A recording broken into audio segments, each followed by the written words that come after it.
Welcome to The Source, where we combine the headlines with in-depth conversations with the newsmakers themselves. Today on the program, from crime buster to lawmaker, I'm too young to retire. Kaya ko pa, marami pa akong ma-deliver na serbisyo sa taong bayan. Parang politiko na ba akong salita? a former Philippine National Police chief is pursuing his next mission to win a Senate seat.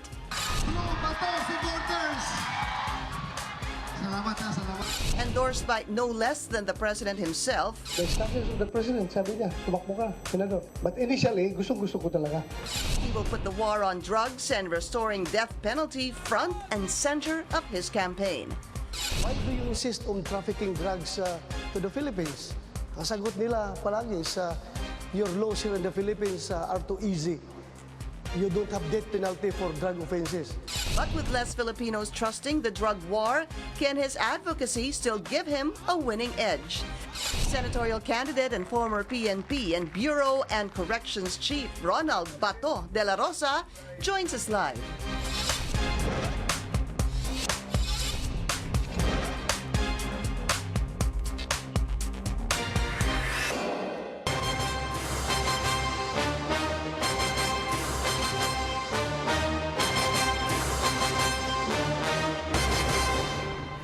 Thank you for joining us. I'm Pinky Webb. He's the first chief implementer of the government's war on drugs, but not without controversy.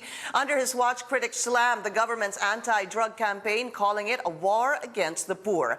After his retirement, he was chosen to clean up the Corrections Bureau, also plagued with illegal drug problem, but with back-to-back endorsements of the president and his daughter. Will the Duterte magic help him win? Let's go straight to the source of the story. We have senatorial candidate and former PNP and Bucor Chief Ronald Bato de la Rosa. General, Good kamusta po? morning. Okay. Good morning. Mukha ko kayong pagod. Pagod ho ba kayo? No, maraming salamat. I know you're very busy and you took time out to join us. Of course, this is for everyone else para makilala pa ho kayo ng mas mabuti. Kamusta ang kampanya, sir? Nakakapagod. Nakakapagod talaga. Minsan, hindi mo napapansin, nakaapat ka na pala na lunch, pananghalian. Minsan, hindi mo napapansin, wala ka pa palang lunch, wala ka pagkain, diretso ka na dinner. So, yan, ang nakakapagod talaga yung biyahe. Kasi you have to cover the whole Philippine archipelago. At least man lang yung lahat ng urban centers ng bawat region ay mapuntahan mo. O kung meron ka pa extra time, at least lahat ng urban centers ng bawat probinsya, mapuntahan mo. Pero at least nakakalamang na ako dahil nung nag-PNP ako, naikot ko na yan lahat ng mga areas na yan. Ngayon, second round na ito. Kamusta pagtanggap sa inyo ng tao, sir? Kilala ho ba kayo? O meron pa hong nagtatanong, are there people hindi po pamilyar sa inyo? Kung basihan ko yung initially, yung survey, ang awareness level ko is 100%. Tapos lately, naging 98%. Nabalidate ko ito nung ako'y umiikot, anywhere I go, buong Pilipinas, kahit na maliliit na bata na tumatakbo sa kalsada, sigaw ng bato, bato, bato. So, parang kilala ko ng karamihan. Maganda din yung slogan mo, sir, itaga mo sa bato. Sagot kita. Sagot kita, itaga mo sa bato. Promise, sagot mo ako, ha? Yeah, sagot kita. Sir, so warm ang pagtanggap sa inyo ng tao. So, ang awareness level mo napakataas. So, that's very good for you. But, meron ho kayong style ng campaigning na sinasabi ang HNP at ang versus the Ocho Diretso. Ang Ocho Diretso ho kasi lumalapit sa mga tao, tinatanong yung kanilang concerns, binibigyan nila ng possible solutions. Kayo po, nasa entablado, malapiesta, medyo malayo ho ng konti sa tao, hindi katulad ng house to house. What do you, or yung ganito ho bang style ng campaigning, does that work? Unang-una, does that work? Yung yung amin? O yung kanila? Yung inyo po, Yung compared to sa kanila. Well, if you want to maximize the number of voters that you can reach, mas maganda yung nandun sa lahat kaysa isa-isahin mo yung lahat ng bahay. Akala ko ayaw nila ng uplan tukhang. Bakit sila ngayon nagtutukhang sa mga bahay-bahay? Ganun ho ba ang description nun? Well, but sir, let's just put it this way. Ang sabi ko nga sa 8 Diretso candidates, a campaign like that, mas marami ho kayong naaabot. Kasi Yes. marami nagpupunta. However, there's also a criticism that sa mga ganito daw na rally o kampanya katulad ng inyo, parang nagiging entertainment lang daw ho. Kayo po, for example, napapakanta daw ho kayo na madalas during your campaign sorties. True or false? Bakit? Ito, magprangkahan tayo. Yung mga tao na yan, pupunta dyan, purposely ba para makinig lang ng issues? I don't think so. Ang mga tao na yan, pupunta dyan para sumaya. Karamihan dyan. Kung mapapatawa yung mga tao dyan, gagaan na yung loob sa inyo. Kaysa, hindi yung makikinig. Mag-debate ka na, mag-presenta ka ng plataforma. Siguro, makinig yan, mga 1 to 2 minutes. After that, kung marami ka ng plataforma na sinasabi, kung anong gagawin ng batas, sabi, nabubula itong politiko na ito. Wala ito, walang kwenta ito, puro ito salita, walang gawa. Pero nalalatag niyo ba ang inyong platform? Yes, sa mga kampanya? basically, kaya nga binigyan din ng chance na magsalita para ilahad natin yung ating mga plataforma at kung anong gagawin natin kapag tayo nananalo. So, yun lang naman sa akin, sabi ko sa kanila, may specialties law and order. So, diyan ako magpo-focus talaga.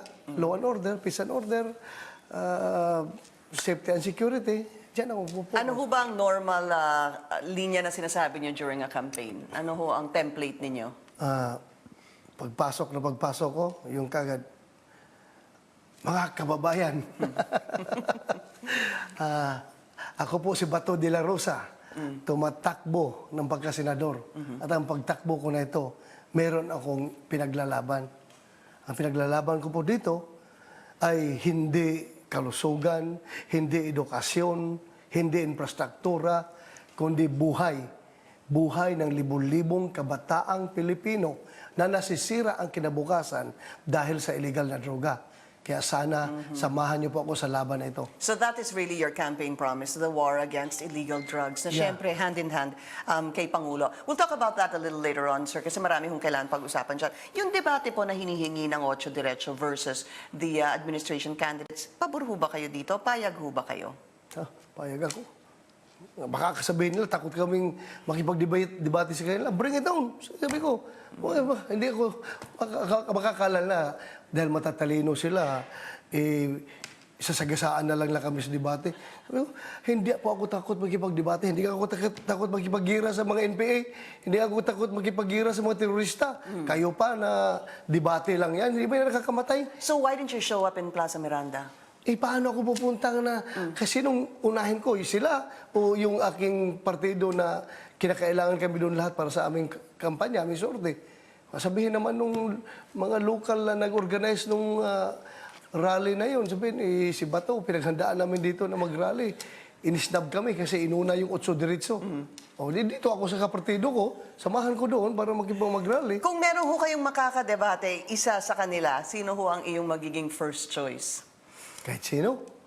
Wala kang particular na gustong Baka sisikat lang yan kung sabihin ko, gusto ko magharap sa ganito. Kahit sino sa kanila. But is there one person, sir? Gusto ko si Maruhas. Gusto niyo po si... Baka Why, sir? Sabihin niya, be careful what you wish for. Sure, oo, baka mangyari yan. Why Senator Mar Rojas? Bakit ho siya? He's known to be an economist. Sabi mo, hindi niyo plataforma yan. Ang plataforma yun, war on drugs. Bakit si former Secretary Mar Rojas? Well, it's my honor to be debating against a former SILG, my former boss, o former presidential candidate. So, masaya po yun dahil kilala siya na matalino. Kaya kilala ako na barumbado. Yung gano'n lang, yung mga taong kalsada lang ako. So, Pagkataong kalsada... Tingnan natin kung ano ang mas mabigat yung napag-aralan sa libro o napag-aralan sa kalsada. Meron kasi tinatawag na street smart. Kayo po yung mga street ganun. smart. Hindi, I'm not claiming to be street smart, but masasabi ko na ako'y lumaki sa palengke, lumaki ako sa kalsada, lumaki ako sa hirap. Eh sila naman kilalang mayayaman. Tingnan natin.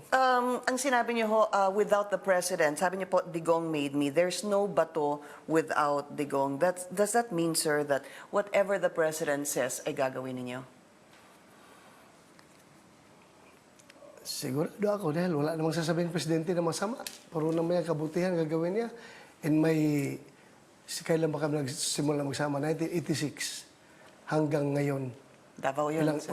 Ilang years na kami nagsama. 22. Ha? 23, actually. Hindi, 86. 86 to 96, 2006. Tama, sorry, 30. 30. 32 to 33 years. Oo. Hanggang ngayon, 33. Oh. Sa 33 years namin na pagsasama, wala pa po yung inutos sa akin na masama. Wala pa yung sabi niya, patayin mo. Yan, kasi kalaban ko yun sa politika. Patayin po. Wala yan sinasabing gano'n. Ano ho bang inyong siguro edge as a candidate? Let me ask you this. What is your strength? Kasi this is the first time po sumaba kayo sa politika. Ang usap-usapan noon, posibleng local lang yung tatakbuhin pero naging national. Ano? So what is your strength? And then after that, sir, what is your weakness as a candidate? Pangit man kasi kung sabihin, magyabang ko sa aking strength, basta sabihin ko lang na ako ay, sabi nga ng Presidente, fundamentally honest. Kayo Ang akin talaga ay sinasabi ko yung totoo. Regardless if the truth hurts, masasabi ko talaga totoo. Minsan nga, napapasubo ako, interview ako ng ibang kon, nasasabi ko yung totoo dahil kahit na ikakasama yung sa aming organisasyon, ikakasama ko personally, pero yan ang totoo. What is your Wala weakness? Weakness ko? Lack of funds. I wanted to go there, sir. Nahihirapan ho ba kayo sa pondo? Let's be honest here. Let's be honest. Ikumpara mo naman ako. Sino ba si Bato? Ang ibang mga kasabayan kong tumakbo ay puro yan mga apelyido yan ng mga former presidents. Di ba? Mga anak ng presidente yan. Oo. Gusto mo bilang isa-isahin natin. Dami yan. Puro apelyido ng anak ng presidente. So meaning, mayroon na silang political base, mayroon na silang resource base, mayroon na silang mekanismo. Eh si Bato, ano ba naman ang... May pagmayabang ko, anak lang ako ng tricycle driver, anak lang ako ng tindera ng palengke. Pumapasok ako sa eskwelahan no, na walang kain, walang baon, dahil hindi nakapag-boundary yung tatay ko sa tricycle niya, walang hindi makabili ng bigas. Pero yung sinasabi niyo pong weakness dyan nakaka-relate ang mga tao, hindi ho ba? When you say something like that, sir, kasi galing kayo sa hirap, marami hong mahirap na mga Pilipino, nakaka-relate sila. Tingnan mo where you are now. Well, ang akin lang dyan, nakaka-relate talaga sa akin. Dahil alam ko, gusto kong ipaparating sa mga mahirap na hindi hadlang yung kahirapan sa pagkamit mo ng iyong mga pangarap at yung mga Okay. ambisyon. Okay, meron kang sinabi, sir, kanina before we go on a break. Sabi mo, how did you say it? Sino ba si Bato? Si Bato, sir, personal choice po ni Pangulo, nasa inner circle. Meron po sinasabing inner circle ang Pangulo ngayon. Si Bato, si Bongo, si Francis Tolentino. Actually, tatlo ho kayong nasa inner circle. Gaano ho ba kalaki? What are your chances of winning? Because you have the president, you have even Sara Duterte, and you even have very recently, sir, in-endorse din kayo ng FPJ PM. Well, masasabi ko na malaki ang tsansa. Malaki ang tsansa dahil yun nga, hindi man ako talaga tarantado na tatakbo ng senador kung walang endorsement ng Pangulo. Kasi wala man talaga ako. I come from nowhere. I'm nobody to start with. Bakit ako magtatapang-tapangan dyan, tumakbo ko walang back-up ng Pangulo? So kaya ako matapang tumakbo dahil in-endorse ako ng Pangulo. Pagka back up ka ba ng Pangulo, hindi ba necessarily mean back up ka din ng pondo? Ito, iba si Pangulo. Sabi ko sa kanya, sir, alam mo, binalikan ko siya. Nung nagkwentuhan kami ni JBRC to regarding sa babayaran daw sa political ad, ganito, ganon. Sabi ko, saan ko kukunin yung pera na yan? Binalikan ko si Pangulo, sabi ko, sir, pwede bang baguhin natin yung offer mo? Di ba sabi mo noon, gobernador tatakbuhan ko. Balik lang ako pagka-gobernador, sir. Huwag na nung Senado dahil ganito pala kalaki ang gastos. So kung gobernador ako, nakausap ko na yung incumbent governor sa Davao. So sabi niya, hindi daw siya tatakbo kung tatakbo ako. So practically, wala akong kalaban. Doon na lang ako, sir, kasi walang gasto. Sabi niya, huwag ka mag-alala. Back up kita. Kapag hindi naman ang puro resources sa pag-usapan dito, kapag makikita ng taong bayan na dapat ka talaga yung maging senador, tutulungan ka nila, sila mismo ang maglalakad para sa'yo. Sabi ko, paano sir, yung ganun, ganito, ganun, ganun. Pera. Of course, let's be honest, pera. Sabi niya, I will support you with everything, all the moral support I will give you, except financial support. Sabi niya, dahil saan na makukuha ng pera para ibigay sa'yo para pangampanya? Magnakaw ako sa gobyerno para ibigay ko sa'yo? So saan ka kumukuha ng pera, sir, para sa inyong kampanya? Dahan-dahan naman, may nagbibigay. Dahan-dahan. Gusto mong... So hindi pa kayo nauubusan? Tawagan ko yung mga kuwan ngayon, yung mga nagpa-promise. Nagpa-promise dyan, bigyan na niyo para may panggastos ako. All right, so we'll be taking a short break. This is The Source on CNN Philippines, still to come. His stand on key issues, the war on drugs, a success or a failure, and how to address the influx of illegal Chinese workers, and of course, the possibility of the narco list being told to the public prior to the start of the local elections. We'll be right back.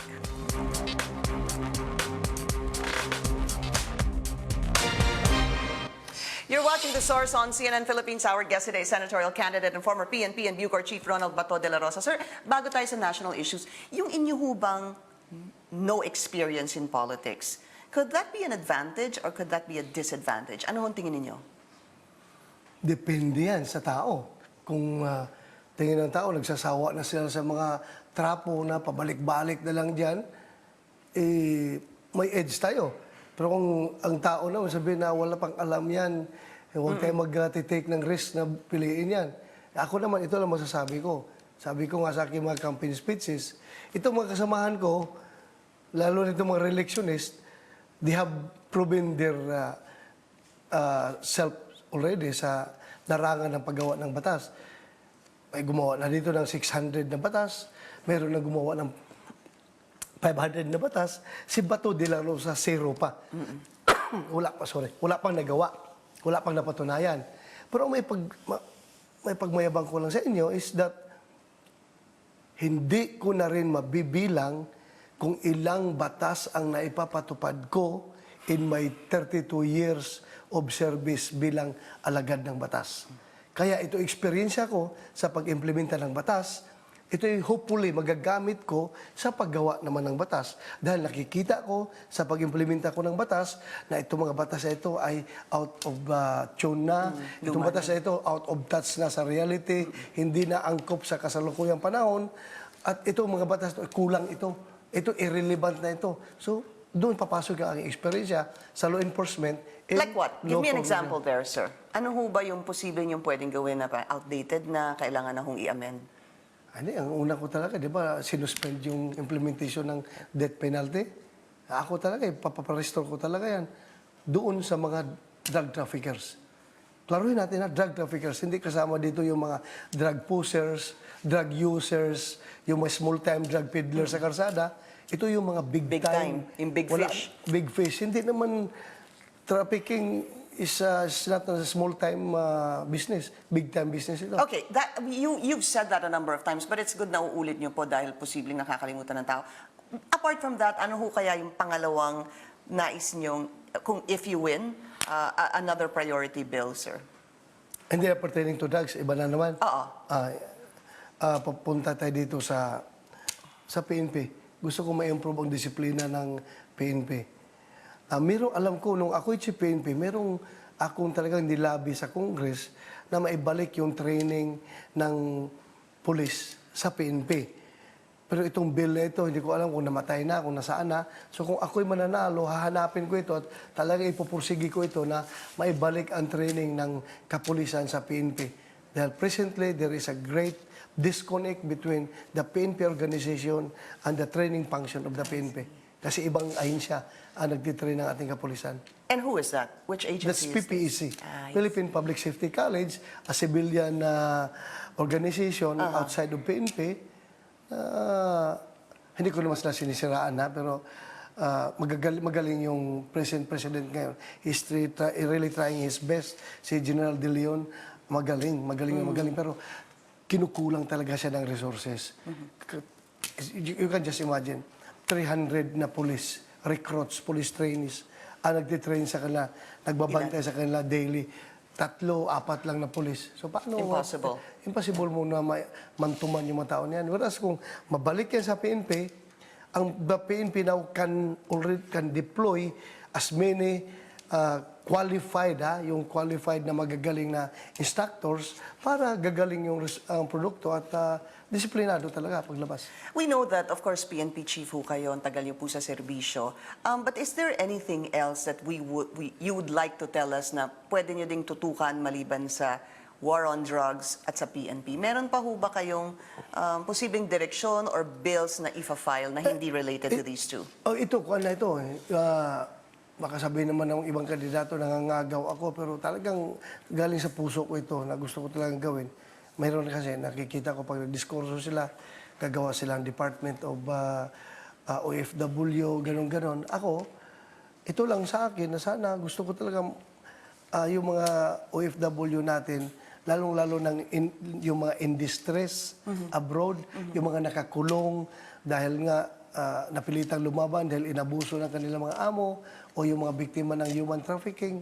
Nakita ko nung pagpunta ko doon sa Middle East, kawawang-kawawa talaga. So sabi ko, kung ako yung mananalo, gagawa ko talaga ako ng batas na mabigyan kayo ng adequate na legal assistance para mapabilis yung kaso niyo, para makauwi na kayo dahil kawawa naman yung pamilya niyo doon sa Pilipinas. All right, war on drugs, we need to talk about this, sir. Kahapon there was a press conference by PNP Chief Oscar Albayalde kasi nagkaroon po ng survey and ang tanong po dun sa survey is, gaano ka nangangamba na ikaw o ang iyong kilala ay posibleng maging biktima ng extrajudicial killings? 4 out of 5 Filipinos said yes. Sabi ni General Albayalde, hindi daw tama ang pagkatanong. That's the question, sir, that you see on the screen. Gaano po kayo nangangamba na kayo o sino mang kilala ninyo ay maging biktima sa extrajudicial killing? Kayo po ba? Talaga nangangamba? 4 out of 5 said nangangamba sila. Sabi po ni General Albayalde, hindi daw niya nagustuhan yung pagtatanong. At number 2, dapat daw, it's also defined kung anong extrajudicial killings. Do you see something wrong with that question, sir?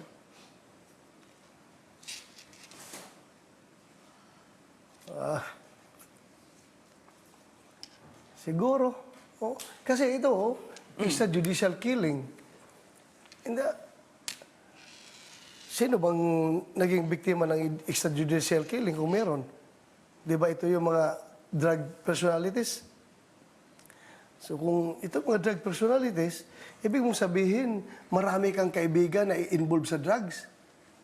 Hindi. Ang tanong, gaano po kayo nangangamba na kayo o sino mang kilala nyo ay maging biktima ng EJK? Is there anything wrong with that? Nangangamba ka ba o sa sarili mo o sa ibang tao na posibleng maging biktima ng EJK? Pag-aralan natin. Isa-isahin natin. Okay. Bakit ganun? No? Well, let's put it this way, sir. Maybe you're not ready to answer that right now. We don't have a lot of time. Sir, sa war on drugs ni Pangulo, dalawa pa po kailangan natin pag-usapan. Ang sinasabi ho ngayon ng Pangulo, the last 3 years will be more dangerous, sabi niya, dahil talagang full-on ang laban, the war on drugs. There are about 7 to 8 million, sinasabi nila, Filipinos involved in drugs. How do you define or how would you assess the President's war on drugs now? Has he done, good, very good, excellent job, papaano ho? And kailangan ikakatuwang po natin dito, nung kayo'y PNP chief at lumapit po kayo sa isang archbishop at nag-apologize ho kayo for, sabi mo, your conscience is bothering you dahil dun sa mga namatay under your watch. Well, unahin ko, yung aking paghingi ng tawad doon sa Archbishop ng Naga, hindi naman porque namatay lahat yun, inaamin ko, kasalanan ko lahat. Hindi naman. Ang akin lang is, nakukonsensya ako dahil it happened during my time. Ito, kung ikaw ay Kristiyano, ikaw ay Katoliko, regardless kung gaano kasama yung tao na yan, they still deserve to live. Yan ang para sa akin, ha? Kailangan mabuhay pa rin sila. Pero kung dumating yung punto na kailangan silang mamatay para mabuhay ka, dahil nga, ang labanan yan, you have to make the decision. So, ang akin lang, nababagabag ako dahil buhay, as I've said, buhay yan. Hindi lang buhay ng mga drug personalities na namamatay, kundi pati yung buhay ng aking mga pulis na namatay. Remember, almost 200 ng aking kapulisan ay namatay dahil sa war on drug. Naging biktima rin sila, inupakan sila ng mga drug personalities. So, kasama rin yan sa aking kinabagabag. That's common responsibility ko. So you're not just talking about yung mga users, kundi pati members of the PNP. Sir, very quickly before we go on a break, the narco list. Dapat ho bang i-release ito? Yes or no, sir? Kung yan ay talagang na-validated, dapat ilabas yan para malaman ng taong bayan na ito hindi dapat ibuboto dahil kawawa ang Pilipinas. Pinapamunuan tayo ng sindikato ng droga. Gusto mo bang maging narco-state tayo? Pag lahat yan makapurma, yung mga politiko na yan na supported by the narco syndicate o kaya sila mismo ang sindikato ng drugs sa kanilang lugar, gusto mo yung wala na. But how sure are you that this list will be accurate, sir, and credible? Well, ako, I can speak only in behalf of the PNP na doon ako nanggagaling. Yung list na pre-provide ng PNP doon sa Malacanang, sigurado ako 99.9% na validated yon dahil mga binalidate talaga ng intel community ng PNP yan. Yung list ng PDEA, list ng AFP, list ng NBI, hindi ko sigurado kung pati, hindi lang kasi yan ang source ni Presidente. So siguro naman, ganito, ito sa kahaba ng panahon na nandyan yung list na yan, alam ko yung DILG gumawa ng committee composed of the different law enforcement agencies at binabalidate ito. Okay. All right. Change topic po tayo. Illegal Chinese workers. Ano mo bang dapat gawin? Illegal Chinese worker. Dapat sundin natin ang batas. Kung sila illegal, kung mayroong remedy na pwede sila gawing legal, ipipill up na yung mga proper documentation, okay lang sa akin. Pero kung ayaw nila, din pauwiin sila. Okay. Kung hindi sila gustong maging legal. Sir, meron po tayong mga questions from social media that we asked since last night. No? Ito po ilan sa mga tanong from @OtherSwimmer. If elected as a senator, how would he prevent another Kian De Los Santos incident from ever happening again, sir? Alam mo, kung hindi malinis yung PNP, hindi natin ma-prevent yan. So kaya unahin muna natin yung talagang training ng PNP, maibalik yan. Ay yung training ng police, mabalik sa PNP para lahat ng gumagraduate ay disiplinado. Yun talaga ang aking kuhan dyan. Kahit na hindi lang yung Kian yan, marami pa ibang kasindikatuhan na involved yung police na dapat pagtuunan ng pansin. Okay, from @Wonder Earl, kung hindi si President Duterte ang presidente ng Pilipinas, tatakbo ka pa rin ba for senator? Hindi. Oo. Oo, Kasi nga, the hindi. president made you, sabi mo, di ba? Yeah. Ay, hindi. Ako naman itumakbo dahil gusto ko talaga suportahan ng ating Pangulo sa remaining 3 years niya. Kung hindi yun si Presidente, bakit ko pa suportahan? Bahala ka dyan. Okay, I'm going to jump from Mig Sena. Anong policy ng Duterte government ang salungat ka? Meron ba? Pero hindi ko na lalagay yung susunod. Sige. Anong policy ng Duterte government ang salungat ka? Wala. Wala. Wala. Okay ako lahat. Kahit na yung siguro yung sinasabi ng Pangulo about the Catholic Church, yung kanyang medyo word war with the Catholic Church, what about that, sir? Ayun naman kuhan naman yun, yung personal na niya yun na laban sa kuhan, di ba? Catholic Church. Ako devout Catholic ako. Okay, isa pa. Ito pa from my Instagram account. Given the chance at office, will you be willing to let go of your pork barrel? Yes. Aanhin ko yan. Kaya nga ako senador para gumawa ng batas, hindi mag-implementa ng mga project. Dapat yung pork barrel yan, doon yan sa mga implementor ng ng Mga agencies. projects, ng mga Okay. agencies. Alright. Okay, ng LGUs. Oo, yan yung suportahan. Okay, isa na lang, sir. In the future, will you support a possible Sara Duterte for president? Yes, Do you want her to run? to run. Okay, all right. To run for president. Ako gusto ko siyang tumakbo. Yes, I will Okay. support her. Thank you.